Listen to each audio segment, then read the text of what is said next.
hem de pensar i hem d'afrontar aquest futur amb la visió de la sostenibilitat, de l'eficiència, de la seguretat.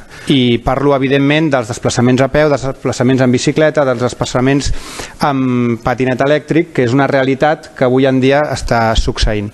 I cada cop més la gent, les persones, busquem aquesta alternativa de desplaçaments, perquè és més econòmic, perquè arribem més ràpid, perquè és menys contaminant i, per tant, cal, en primer lloc, regular, cal crear les condicions necessàries per poder utilitzar aquest tipus de transport i cal conscienciació.